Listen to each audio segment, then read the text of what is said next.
नमस्कार मित्रांनो. नमस्कार मित्रो.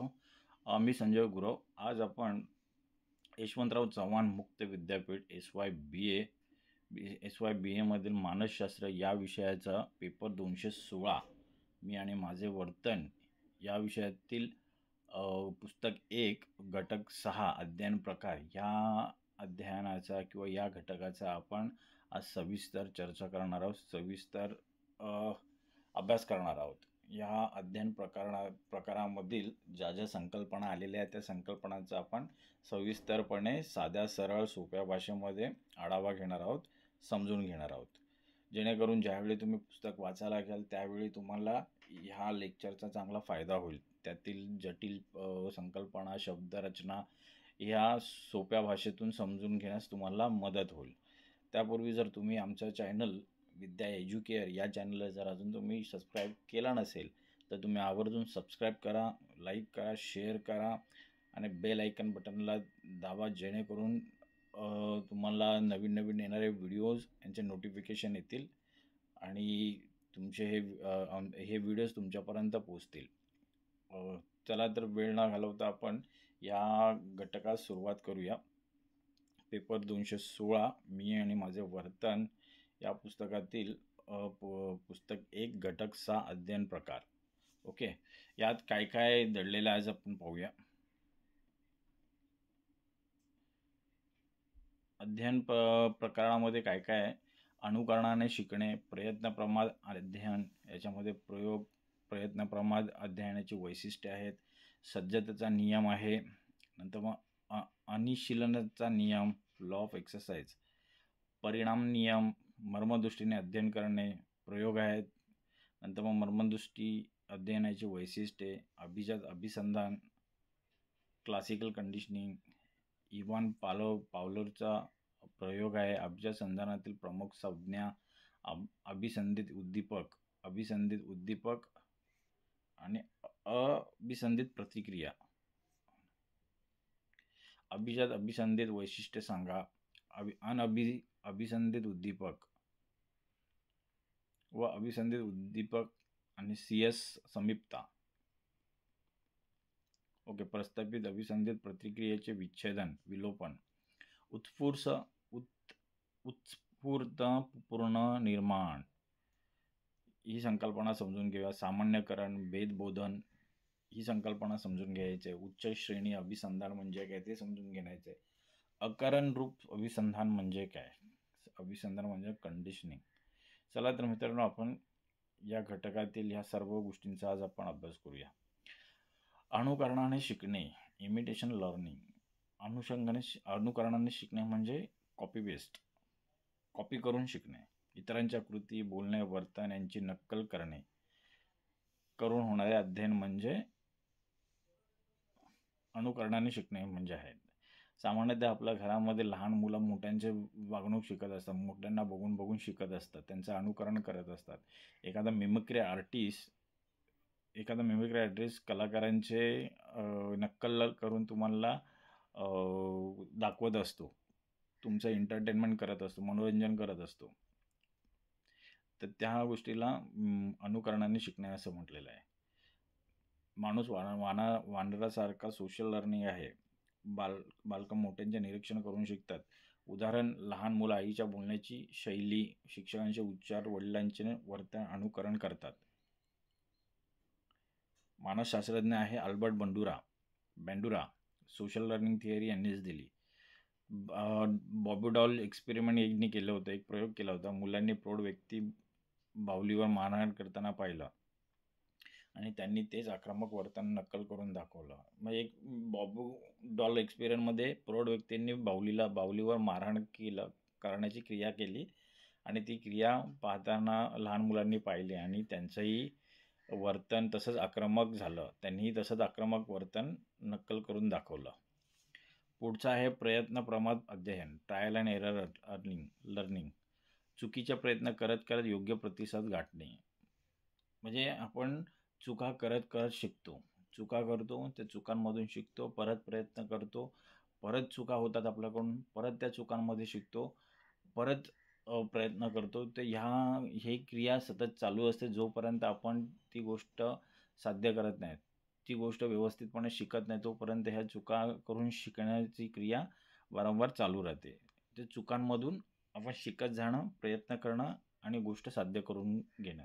तर ट्रायल अँड एरर लर्निंग याला म्हटलेलं आहे. थॉर्नाडाईक या शास्त्रज्ञांनी हे प्रयत्नप्रमाण अध्ययनाची पद्धत सांगितली होती. अर्थ आहे, यशस्वी कृती निवडली जाते, अपयशी कृती सोडली जाते. ऑफकोर्स की आपण जसं चुका करतो, ते चुका झालेल्या असतात, त्या आपण टाळतो आणि नंतर नवीन त्या चुकांमधून शिकतो आणि पुन्हा प्रयत्न करतो. तर यशस्वी कृती आहे ती निवडली जाते शेवटी आणि अपयशी जेवढ्या कृत्या झालेल्या असतात आपल्याकडून त्या सोडल्या जातात. उदाहरण, सायकल शिकताना अनेकदा पडणे, पण हळूहळू योग्य समतोल सापडणे. सायकल शिकणे हे एक ते उदाहरण आहे. आपण चुका करत करत सायकल शिकतो, पडत पडत धडपडत सायकल शिकतो सुरुवातीला. टोर्नाडोने मांजरला पझल बॉक्समध्ये ठेवले, अन्न बाहेर ठेवले. मांजराने उगाच पंजा मारणे, भिंतीवर धडाका देणे असे प्रयत्न केले. शेवटी लिव्हर दाबून बाहेर पडली. नंतर प्रयत्न कमी होत गेले आणि थेट योग्य क्रिया केली. थॉर्नाडोने मांजरावर एक प्रयोग केला. मांजराला पिंजऱ्यामध्ये डांबलं आणि बाहेर त्याच्यात जेवण ठेवलं, अन्न ठेवलं. मांजराने ते अन्न मिळवण्यासाठी बरेच प्रयत्न केले. पिंजरा खोलण्याचा, पिंजराबाहेर येण्याचा, पंजा वगैरे मारून बरेच प्रयत्न केले, पण शेवटी ती अपयशी ठरत होती मांजर बाहेर येण्यास. मग तिने अचानक लिव्हरचं बटन दाबून दरवाजा उघडला गेला आणि ती त्या पिंजऱ्यातून बाहेर आली. मग पुन्हा असा प्रयोग करण्यात गेला, पण पहिला जेवढा वेळ लागला होता त्यापेक्षा सेकंड टाईमला कमी वेळ लागला. कमी प्रयत्नांमध्ये ती बाहेर येऊ लागली. पुन्हा तसाच प्रयत्न केला. तिसऱ्या टायमाला आणखी कमी वेळ लागला. असं करत करत मग ती त्या चुकांमधून शिकत राहिली आणि एक वेळ अशी आली की ती प्रयत्न न करता लिव्हरचं बटन दाबून ती बाहेर येऊ लागली. तर हा एक प्रयोग त्यांनी केला होता. याचं वैशिष्ट्य काय? चूक व प्रयत्नांची पुनरावृत्ती होते. म्हणजे ह्याचं वैशिष्ट्य काय ह्या ट्रायलमध्ये, की आपल्या चुका होत राहतात आणि त्यातून चुकातून आपण शिकत राहतो आणि शिकून पुन्हा प्रयत्न करत होते. तर ह्या गोष्टींची सारखी पुनरावृत्ती होत असते, वारंवार क्रिया होत असते. यश मिळाल्यावर योग्य कृती दृढ होते. एकदा का तुम्हाला ह्या क्रियेतून तुम्ही बाहेर पडला, एकदा का तुम्हाला यश मिळालं, एकदा का ती गोष्ट तुम्ही शिकलात, की पुन्हा असे चुकांचे आणि प्रयत्नांची पुनरावृत्ती होत नाही. चुकीच्या कृती नष्ट होतात. नंतर मग एकदा की तुम्ही शिकलात, की तुमच्या चुकीच्या कृती नष्ट होऊन जातात. साहजिकच आहे, तुम्ही एकदा सायकल चालवायला शिकलात, की तुम्ही पडत नाहीत, बॅलन्सिंग करायला शिकता. मग तुम्हाला तुमच्याकडून चुका होत नाहीत. अध्ययन हळूहळू प्रगती करते. हा प्रोसेस कसा आहे, ही प्रक्रिया कसं आहे, की तुमच्या अध्ययन हळूहळू प्रगतशील असते. तुम्ही थोड्या थोड्या गोष्टी टाळत जाता, शिकत जाता आणि ते थोडा शिकण्याने तुम्ही ती गोष्ट पूर्णपणे शिकता. मग तुमचं अध्ययन कसं हळूहळू प्रगत होणार असतं, विकसित होणार असतं. सज्जतेचा नियम, लॉ ऑफ रीडनेस.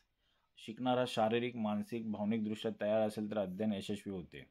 सज्जतेचा नियम काय म्हणतोय? जर एखाद्या व्यक्तीला इच्छा असेल शिकण्याची, एखादी गोष्ट शिकण्याची इच्छा असेल, शारीरिक आणि मानसिकदृष्ट्या तो तयार असेल, तर ते अध्ययन चांगल्या प्रकारे यशस्वी होतं. मग तो चांगल्या रीतीने तो यशस्वी करतो. जर शिकण्याचे हे नसेल तर तो शिकणार नाही.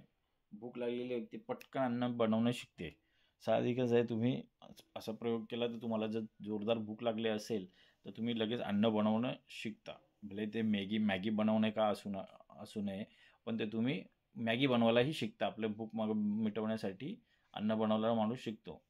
याचे मानसशास्त्रज्ञ कोण होते? थॉर्नाडाईक. अनुशीलनाचा नियम, लॉ ऑफ एक्सरसाइज. अनुशीलनाचा नियम. वारंवार सरावाने शिकलेली कृती पक्की होते, सराव थांबल्यास विसर पडतो. हा नियम काय म्हणतो लॉ ऑफ एक्सरसाइजचा, की वारंवार तुम्ही एक्सरसाइज करताय, सराव करताय, तर शिकलेली जी गोष्ट आहे, ती कृती जी आहे ती पक्की होते आणि सराव थांबल्यास विसर पडतो.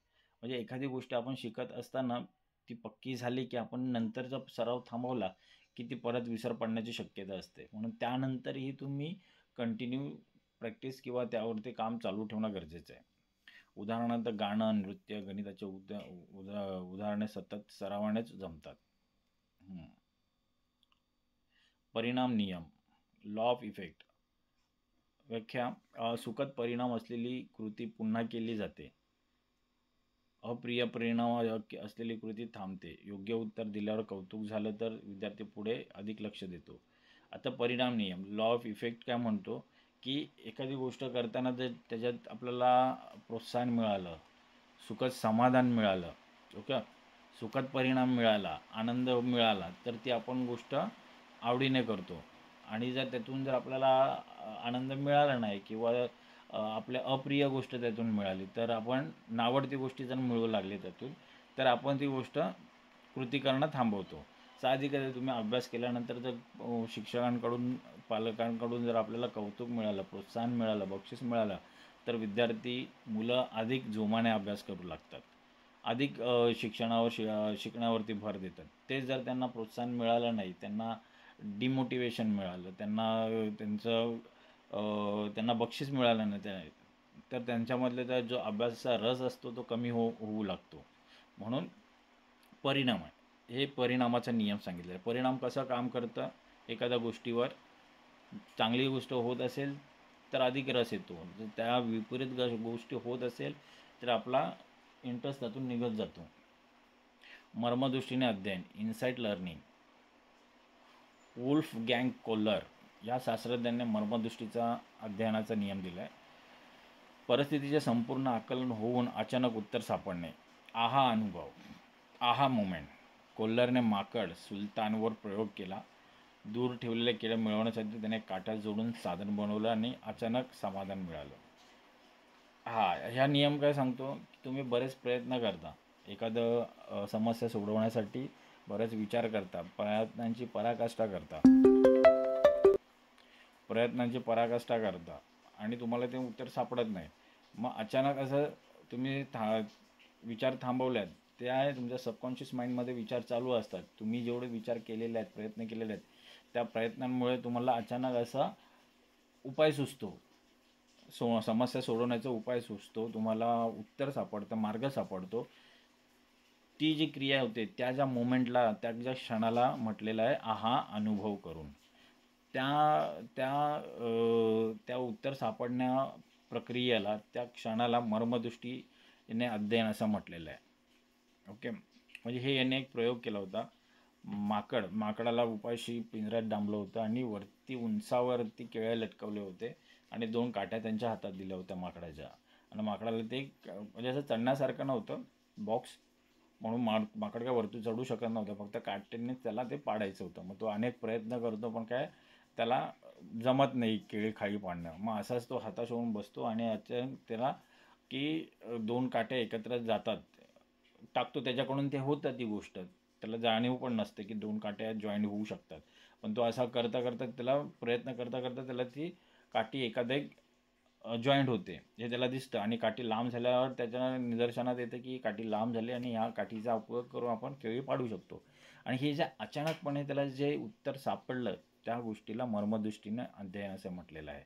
हे कोल्लर यांनी हा नियम दिला होता. त्याला अचानक समाधान मिळालं, अचानक उत्तर सापडलं. मर्मदृष्टीने अध्ययनाची वैशिष्ट्य काय? उत्तर अचानक सुचते, चुका कमी होतात, आधीचा अनुभव उपयोगी पडतो, बुद्धिमत्तेचे वापर होतो, उत्तर सर्जनशील असते. मर्मदृष्टीने वैशिष्ट्य काय आहे, की जे तुम्हाला तुम्ही जेवढे प्रयत्न करता त्यातून तुम्हाला अचानक उत्तर सापडते. मग ह्याच्यात चुका कमी होतात. अचानक उत्तर कधी कधी लवकर, तुम्हाला 2-3 प्रयत्नामध्येच तुम्हाला उत्तर सापडू शकतं, चुका कमी होतात.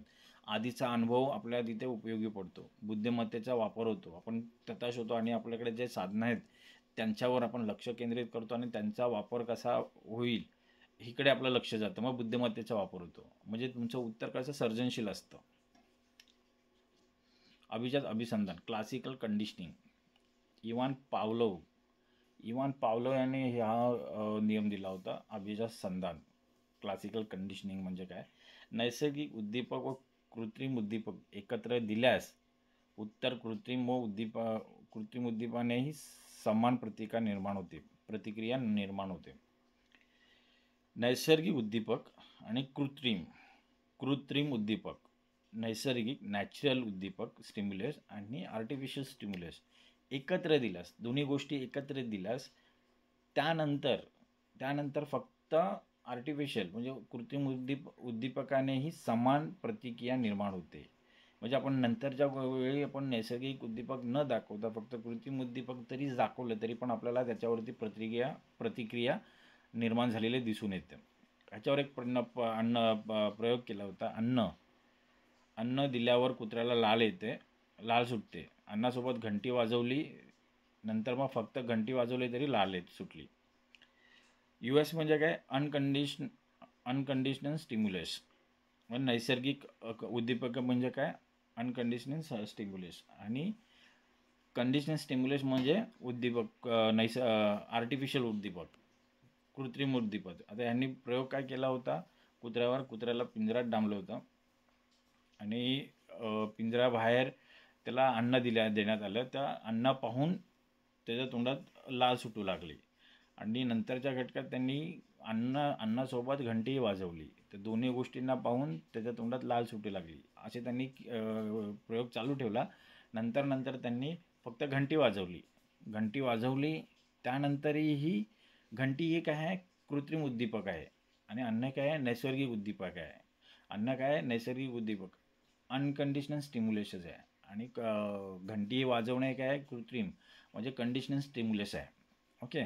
ते अनकंडिशनल स्टिम्युलस दाखवलं त्यावेळी लाल पडली. नंतर मग अनकंडिशनल स्टिम्युलस आणि कंडिशनल स्टिम्युलस दोन्ही एकत्र दाखवलं तेव्हाही त्याच्या तोंडात लाल आली. नंतर मग फक्त कंडिशनल स्टिम्युलस दाखवलं म्हणजे कृत्रिम घंटीच वाजवली. फक्त घंटी वाजवल्याने पण हे पाहण्यात आलं की त्याच्या तोंडात लाल आली.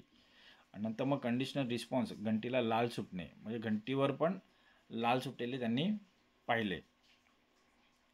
मग ही कृत्या पाहिली म्हणजे त्यांनी नैसर्गिक उद्दीपकाबरोबर कृत्रिम उद्दीपक दाखवलं, त्यावरही लाल सुटली. नंतर मग फक्त कृत्रिम उद्दीपक दाखवलं, त्यावरही लाल सुटलेली पाहिली. म्हणजे असा प्रयोग सिद्ध झाला की त्यांनी कुत्र्यावर जो प्रयोग केला त्यातून त्यांनी कृत्रिम उद्दीपक दाखवल्यानंतरही त्याच्याकडून प्रतिक्रिया आली,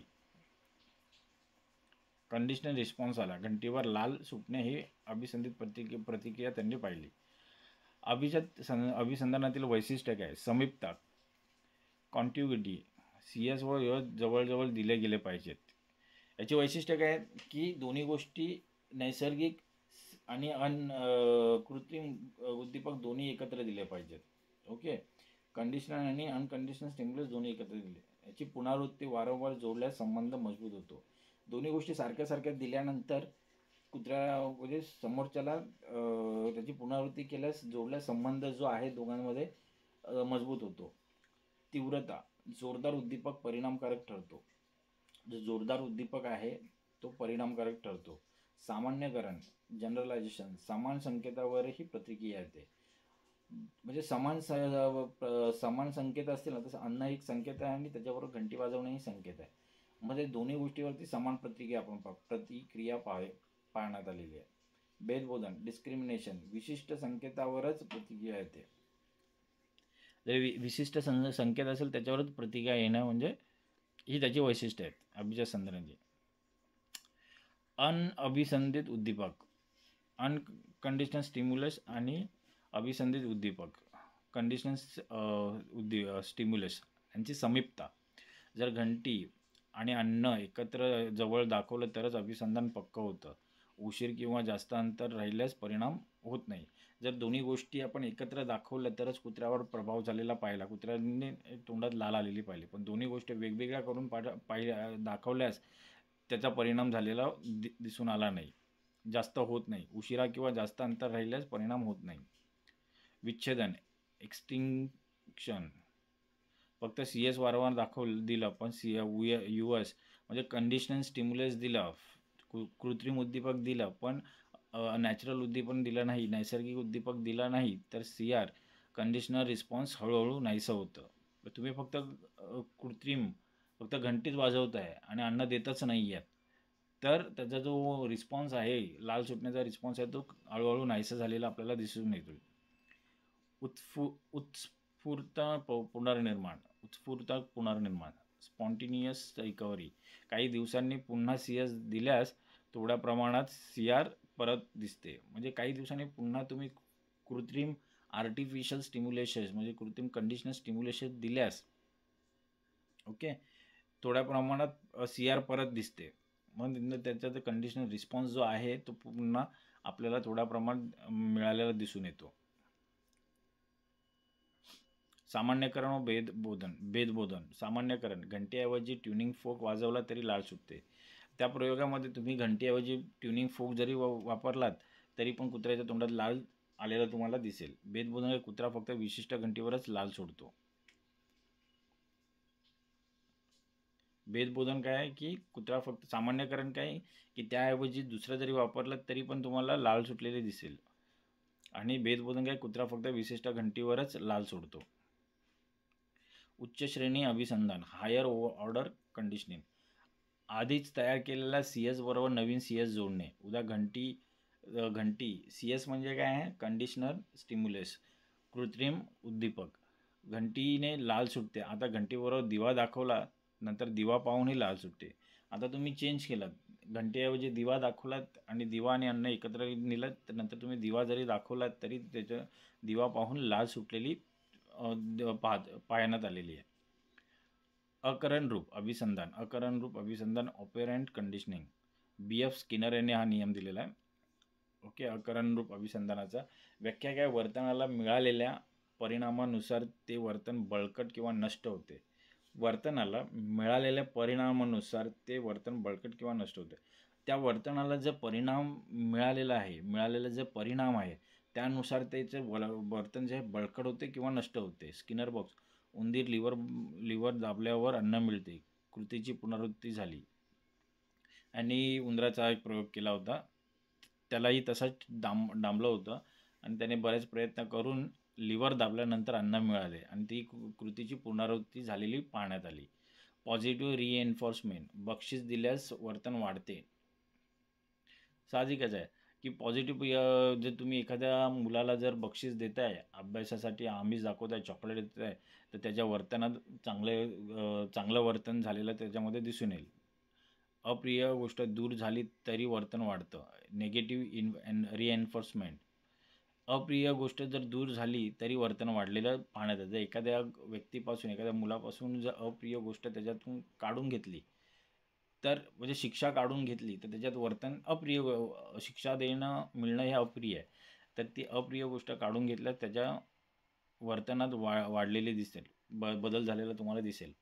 पनिशमेंट. शिक्षा झाल्यास वर्तन कमी होते. साहजिकच आहे, जर एखाद्याला जर तुम्ही शिक्षा देताय, अभ्यास न केल्यास तुम्हाला शिक्षा मिळेल, तर त्याच्यामध्ये सुरुवातीला तर तुम्हाला त्याचा परिणाम दिसेल, पण ते कालांतराने त्याच्या वर्तनामध्ये वर्तन कमी झालेलं तुम्हाला दिसून येईल. तर मित्रांनो, आज आपण ह्या घटकाचा सविस्तरपणे साध्या सरळ सोप्या भाषेमध्ये आज आपण अभ्यास केलेला आहे. तर आपण ह्या गोष्टीमध्ये बऱ्याचशा गोष्टी शिकलेलो आहोत. आणि ज्यावेळी तुम्ही पुस्तकं वाचाल, हा धडा वाचाल, त्यावेळी तुम्हाला ह्या लेक्चरचा चांगला फायदा होईल पुस्तकातील संकल्पना समजून घेण्यासाठी. तर ह्यात काय काय होतं ते आपण एकदा रिव्हिजन करूया. ह्यात होतं अध्ययन प्रकारामध्ये काय काय होतं, अनुकरणाने शिकणे, प्रयत्न, प्रमाद, अध्ययन, नंतर मग सज्जतेचा नियम पाहिला, अनुशीलनाचा नियम पाहिला, लॉ ऑफ एक्सरसाइज, परिणाम नियम पाहिला, मर्मदृष्टीने अध्ययन पाहिलं, नंतर मर्मदृष्टीने अध्ययनाची वैशिष्ट्ये पाहिले, अभिजात अभिसंधान पाहिले, US, CS, नैसर्गिक उद्दीपक, कृत्रिम उद्दीपक यांचा परिणाम कसा होतो ते पाहिलं, कुत्र्यावरचा प्रयोग पाहिला, मांजरीवरचा प्रयोग पाहिला, अभिसंधानातील प्रमुख संज्ञा पाहिल्या, अभिसंधित उद्दीपक, US, अनकंडिशनल स्टिम्युलस आणि कंडिशनल स्टिम्युलस, आणि अभिसंधित प्रतिक्रिया, कंडिशनल रिस्पॉन्स, ह्या संकल्पांचा चर्चा केली. अभिसंधित वैशिष्ट्ये काय आहेत ती पाहिली, अभिजात अभिसंधित वैशिष्ट्ये पाहिली, नंतर मग अभिसंधित उद्दीपक US आणि अभिसंधित उद्दीपक CS समीपता पाहिली, प्रस्थापित अभिसंधित प्रतिक्रियेचे विच्छेदन विलोपन पाहिले, उत्स्फूर्त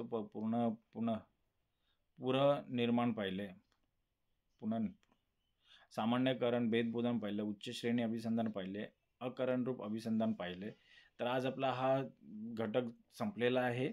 अध्ययन प्रकारामध्ये कोणते कोणते घटक आलेले आहेत, कशाने आपण अध्ययन करू शकतो, त्या घटकांचा आज आपण विचार केलेला आहे. तर मित्रांनो, आज आपण इथेच थांबूया. पुढच्या व्हिडिओमध्ये काही नवीन शिकण्यास पुढच्या व्हिडिओमध्ये भेटूया. तुर्तास जाण्यापूर्वी जर तुम्ही आमचं चॅनल सबस्क्राईब केलं नसेल तर तुम्ही विद्या एज्युकेअर हे चॅनल सबस्क्राईब करा, लाईक करा, शेअर करा, इतरांपर्यंत हा व्हिडिओ पोचवा, जेणेकरून त्यांनाही या अभ्यासाचा फायदा होईल. आणि बेल आयकन बटनला दाबायला विसरू नका, जेणेकरून नवीन नवीन व्हिडिओज तुमच्यापर्यंत पोचतील. तर आज आपण इथेच थांबूया. धन्यवाद.